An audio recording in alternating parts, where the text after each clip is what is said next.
Okay, so it looks like that sound at the beginning, heard Natasha, no sound now. Don, just log out and log back in maybe.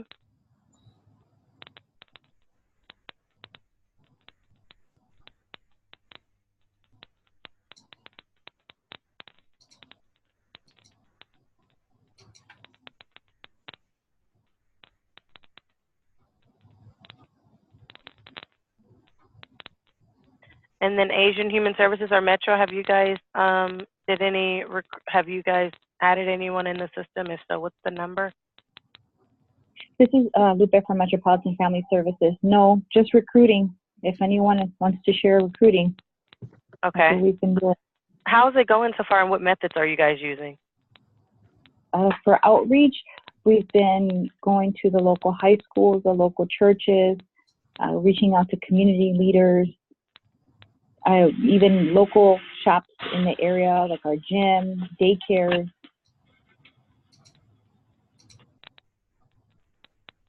Okay.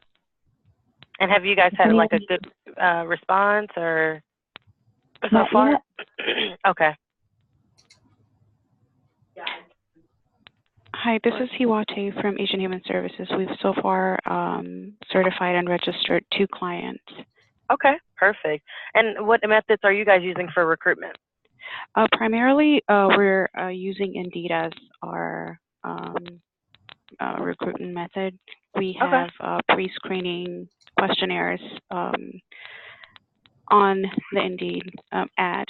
That way we can kind of sift through people who meet the eligibility criteria. Okay, so Metropolitan, that may be something new too, maybe trying Indeed and see if you can get some folks in that way. With Asian Human Services?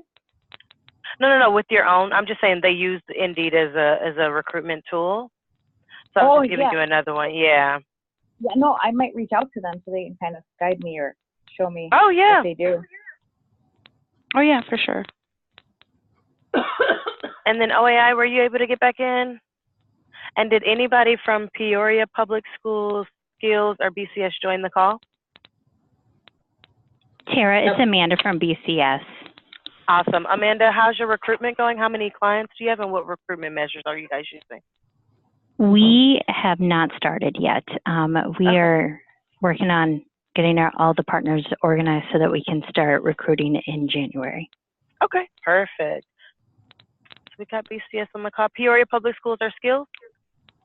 Yes, Peoria Public Schools are here. We have completed 16 online applications, as well as completed the physical 16. We've tagged them, and we'll be giving all that information to Career Links today. Okay. And do you have any well, you guys have a captive audience. Is there any other outside recruitment techniques that you guys use so we can kind of help the other ones that are just starting out? Basically, what we try to do is, I would say if you have a local urban league in your community, that would be the best resource initially to meet and reach students who are actually actively trying to poverty, because they're actively going into a program that's trying to help them get out of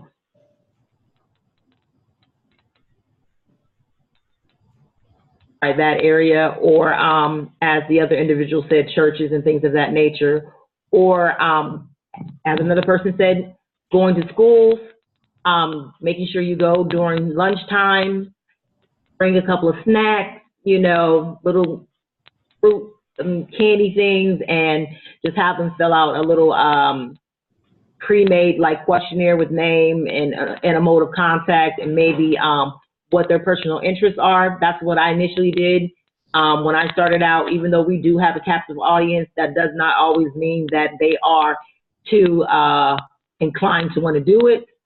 So I was just meeting them where they were and seeing what their interests lie before I vetted them out into other departments, because even if they weren't interested in my particular pathway, I moved them into another to where they were interested. Right.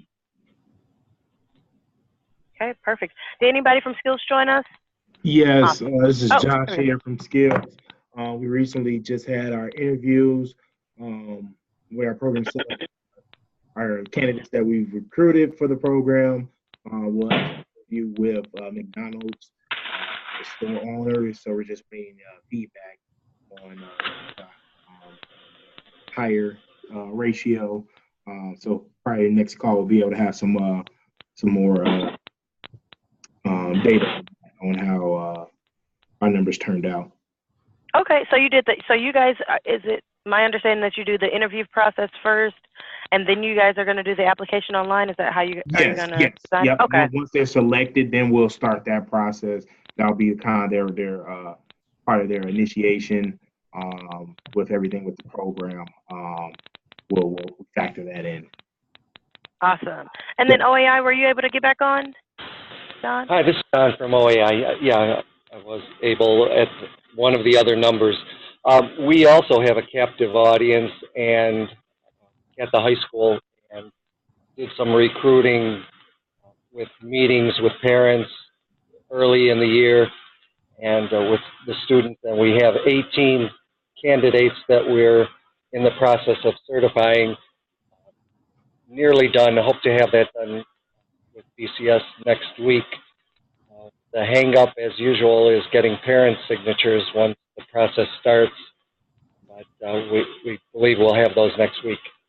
Awesome. So I just want to run down my list really quickly. So we have Erie 0, Skills 0, Metro 0, and when I say and BCS 0, when I say 0, I mean you guys are in the recruitment phase. We're recruiting right now. OAI is at 18, Asian Human Services has 2, and Peoria Public Schools has 16. Did I miss anyone? Okay, awesome. So if anybody has any other questions regarding recruitment, other additional recruiting techniques, like you were saying, churches, Indeed, Snapchat, Instagram, Facebook, those kind of things. Does anybody feel like there's something that's really, really different and innovative that they use as a non-traditional recruiting technique?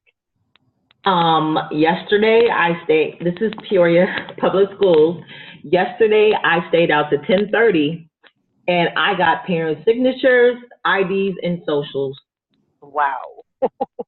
I went to homes because I warned my kids. I said, listen, if you don't bring them to me, I'm coming to your house.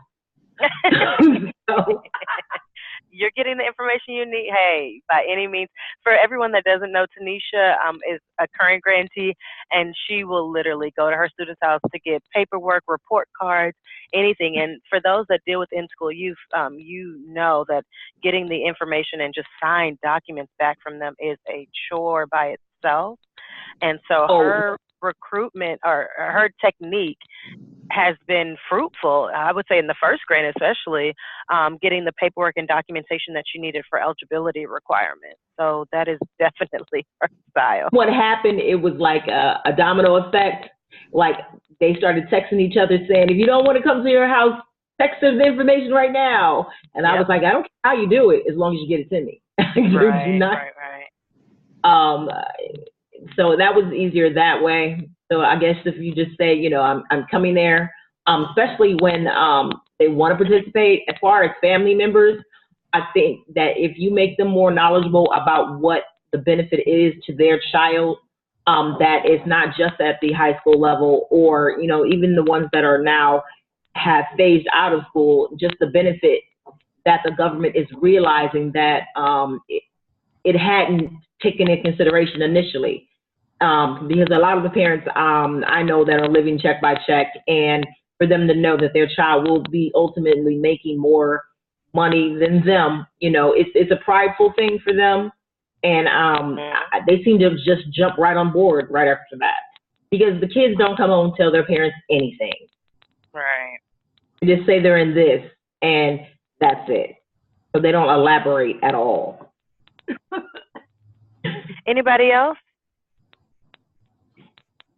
Awesome. Okay, guys, like I told you, our goal with the Wednesday webinars is for us to exchange information like this, and hopefully what we discussed today is helpful to some other organizations or gives you new ideas regarding recruitment. It sounds like most of the groups are going to start really heavy with recruitment in January, which is great. And so also in January or early February, we will be doing site visits. So go ahead and get your stuff kind of situated regarding your folders and the documents that we gave you with the file folder, how your folder should be outlined that we received from BCS and revamped. Please make sure that's in there so we can see that. The form that Jim talked about, which is the veterans form that shows that they are a priority population, please make sure that's posted at your organizations as he discussed in the training. That's something very easy that people get written up for, and it's something that we can alleviate by just making sure that that form is posted at your entrances or exit points to your building. I'm going to pass it over to Natasha. And please, does anybody have any questions or anything they wanted to discuss before we get into our webinar today? I'm sorry to interrupt you. Where's the actual document for the specific order that you want us to put the folders in? Like the file folder? Yeah. Yeah, I'll send it out again to everyone. Does anybody else have it? Or does anybody else need it too besides Tanisha? Yeah, me. And it's in the resources, so I can show you as well. Oh, okay, there we go. And then I won't bother you. It's okay. Just as long as you guys have it. What we really want to do is anything, especially like things like this that we're using for the first time with everyone, please use it. Let us know if there's any updates that we need to make and say, hey, I'm adding this note on top of it, or anything like that. The binders that we gave you guys, I cannot stress that enough. Please look through it and say, hey, it looks like you guys are missing this, or can we have more information on this, or can you explain it a little bit better in this document? Please let us know. Okay, sorry, Natasha, I am off. Yeah. I just want to make sure that everybody knows where to find the resources that we've been, posting out there for everyone. So if you go to the Online WorkNet homepage, you can see that we have the partner resources down at the bottom. So we're just differentiating between the partner resources and the individual's resources. And then we have the partner guide. You're going to choose the 2019 partner guide. And then close out some of these tabs here. And then we have our webinar information. So there's an additional, or there were some additional webinars that have come up. So just to kind of make sure everybody knows that when those webinars are sent out to everyone, if they're upcoming, they'll be posted here. So if it's something that's in addition to our Wednesday webinars, we're still going to post them here. Tara or Tammy may send them out. But again, if you miss it or think you might have missed something, you can check this page and see what's coming up. I want to get a link to if there's archived information or other information that might be available online that we can link to if those are available for additional webinars outside of what we do, then that'll be posted as well. But this is go ahead. Okay, this is your go-to place for everything. We have the first place was articles, but I just wanted to go to the full list of resources because it just has everything. And so, we have the instructions, resources, but one of the things I wanted just to point you to, some of the things that Tara was talking about, we have the guidance section, and that's where we're putting together articles. And so the first one was getting started as a youth career pathway partner, grantee. We have the overall process, set up staff, set up training programs, setting up employer work sites, and then this posting the priority of service for veterans and eligible spouses flyer. And so we have just a general overview here, and then we have all the related resources here. So if you need your procedures manual, training programs, everybody's got that in. But we also have this link here that this is the priority of service flyer that needs to be posted. The next area that we're really going to focus on today is intake process. And so we have a brief article on that. And so it just basically walks you through the customer completes the online form. You complete the intake review. You basically schedule, either put the person in or schedule the person to be put into IWDS, and then they're enrolled into the program. Let's see where I have it. Here it is. The document that they were specifically referring to is the youth case file cover sheets. That's available from this link. So we have some other information, and I believe this last one, the authorization of release information template, was a relatively new addition, I think, from our last webinar. I can't remember, but yes, and Asian Human Services was the one that helped us out with that, so thank you guys so much. And BCS helped us out with the case file cover sheets. So if there's something that's innovative or that you have a copy at your agency that you're using, please let us know and send it, because we do use stuff so that other agencies can be helped out by different things that your organization uses. Yep, most definitely. And if there's anything in these areas, we're about like improving and coming up with an approach that we can use in future programs too. So if there's something that needs to be added or tweaked into this guidance article, please let us know. It always helps from the the grantees get provider feedback on people that are actually using it, doing it, so we can make have better communication for future projects as too. Okay, so I'm going to go ahead and close out some of these other tabs so I don't get all crazy with all the tabs here. But so if we're talking about intake, for the folks that haven't already completed the application or had students complete the application or intake form, we should call it, the information is available from the Illinois workNet homepage. So if you scroll down to the Illinois initiatives, you can click on Youth Career Pathways. This area is for the general public. It's to be used by partners, but it's really intended to be towards youth.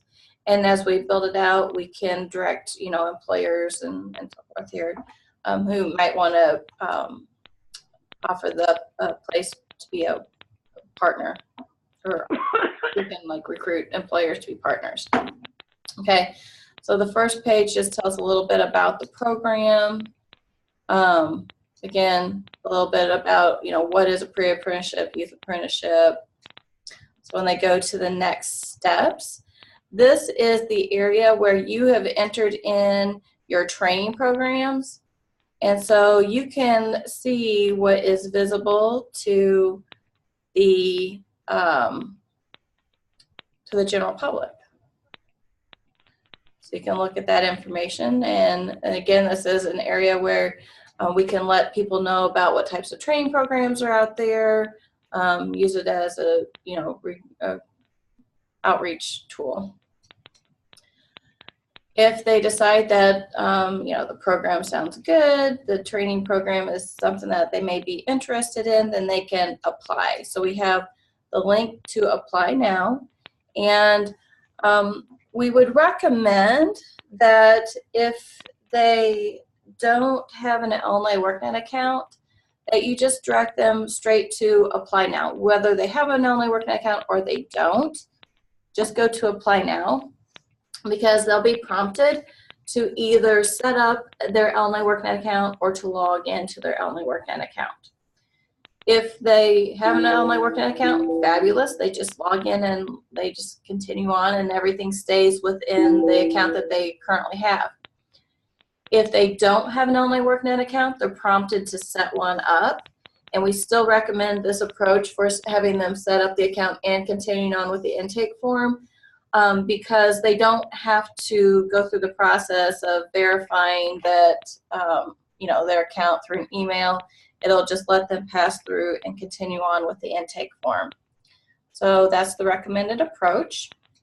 We do have a PowerPoint here that kind of walks through what's in the application. So maybe if you had a group of people that you wanted to have them all complete the intake form or application at this time, you can walk through and maybe answer some of the questions that they have regarding, some of the, if they have questions about any of the information within the form. So it just literally goes through the form. Okay. And then the next steps, what to expect after they submit their form.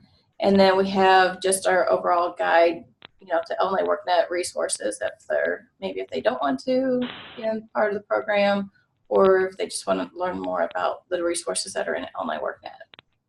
So that's the public facing side that's intended for primarily youth at this point in time.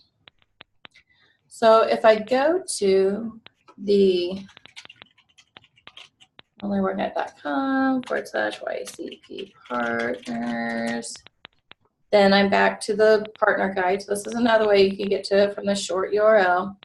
To get to the tools, there's a link here, Youth Career Pathway Partner Tools. I have it open to test, so we can play around with people without showing real people information.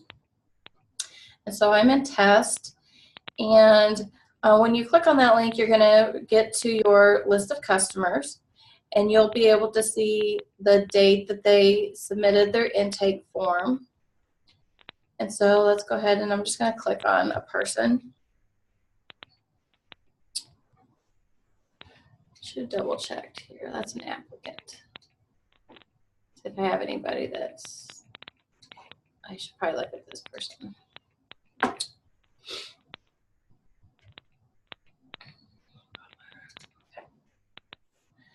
So, I just closed out the one I wanted to show you. Never mind. Close out this one. So when you come to Butler, whenever you go to this page, you'll see that they have a profile, and then their profile area, you can expand to show their information. You can update their contact information. You can show less, okay? So we have their profile area. This is an overview that just shows you what has been completed and what hasn't been completed. You can see this person has completed their intake form. We've done some of the intake review, but it hasn't gone to IWDS for to be certified. The basic format for each of these pages is that you're going to have your profile in the upper left-hand corner, reset password, send messages, and then we have related instructions here. So it may be a direct link to the individual instruction, or we would have a link to the article with the related information. What we're really trying to do is get better about bringing the information that you need at that point in time to the place where you need it, so you don't have to go someplace else to get it. So if you go to the intake form, you would be able to see this person's information, and you can edit this information, okay? I believe once they become an applicant in IWDS, then this is locked down and you can't update this information. Their intake review. So once the person submits their application, you can review the information. You're going to have an area where you review their employment goals. So you can have a discussion about their employment goals. You can edit this information. It's pulled in from their intake form. You can update that information here.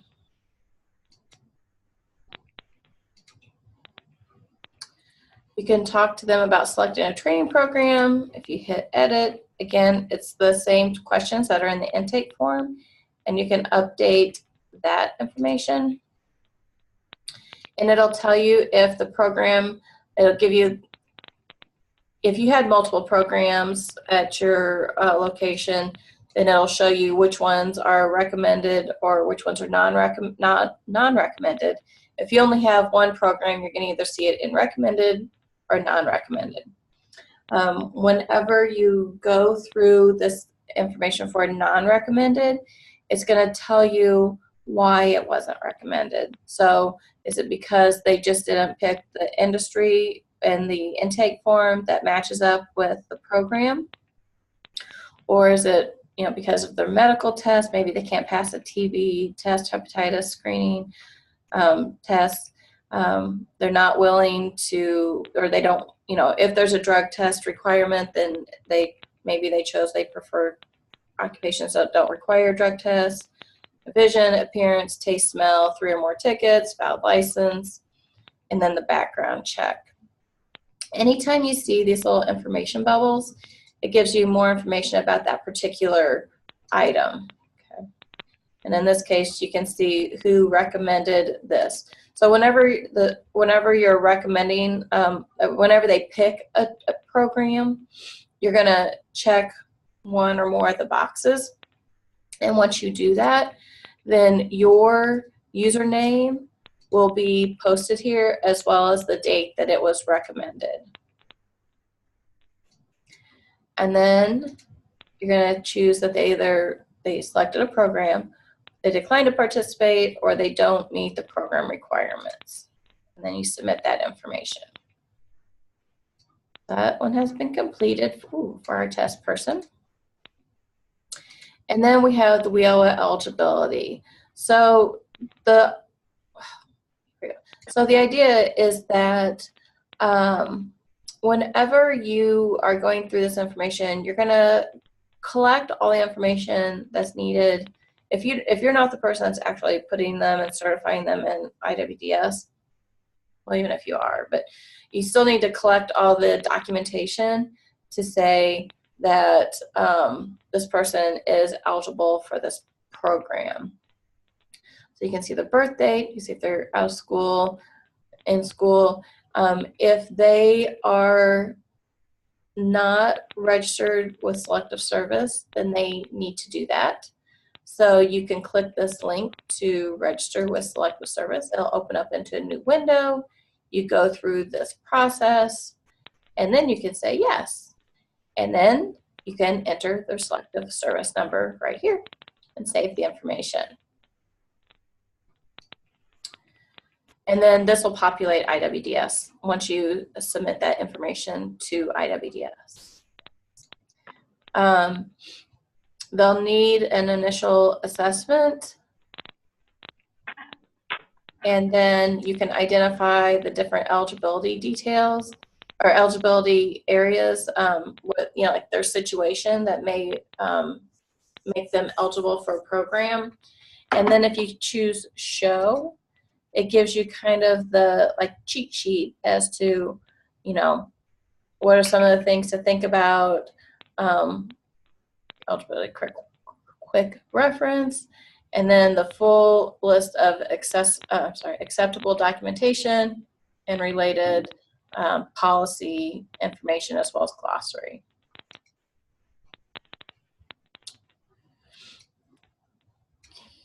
Okay, so close up that area. And once you have all of the documentation, then you can choose the eligibility status. So we're not using terms like verified eligibility or anything like that. It's literally at this point in time, it's collected eligibility documentation. And then you're gonna, if you have everything, then you're gonna submit the intake form to IWDS. And that intake form will populate corresponding fields in the IWDS application and make this person an inquirant. From that point, then the person who is completing certifying the application in IWDS, they will need all of the information, the supporting documentation, in order to make sure that they can certify that application in IWDS. So we're gonna go along this line. So they want to be certified in IWDS, so you're gonna submit the information. And then you hit the button to submit this information to IWDS. And then if you are the person that is going to be entering the information and certifying it in IWDS, you don't necessarily need to set up an appointment. Unless I guess you're going to do it a different day for some reason. But if you're not going to be that person, then we would recommend you schedule an appointment with an ELWIA career planner. So that person will have their schedule of available times in the system, and then you can pick a time that would work for both the customer and the career planner. And then they need to make sure that they take that documentation with them. So when they sit down with the career planner, it's just a simple, you finish the form, you show your documentation, they certify the application, IWDS application, and you're good to go from there. And they can submit the information. If for some reason you can't collect any, let's see, if you collect the eligibility documentation, but you're not able to serve the customer at this time, you can indicate that you do have the eligibility documentation, but at this point in time, they are not in IWDS. They're kind of like on hold, I guess you could say, in for this program, and just kind of waiting until you are able to serve that customer. And then if you're not able to collect the eligibility documentation, then that's just basically letting everybody know that you're not able to, and then you're not submitting the information to IWDS. And that is the intake process. Do you have any questions or? Yes. Anybody?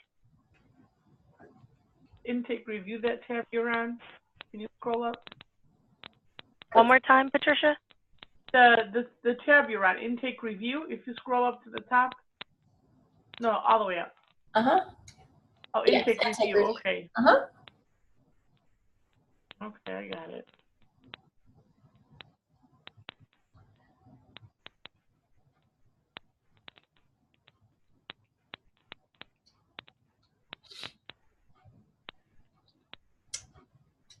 And then once we also put these little cheat sheets up at the top as well, just so we know, like, for each of these pages, what are some of the main areas that need to be completed, or that are kind of looked at least at this point in time for this program.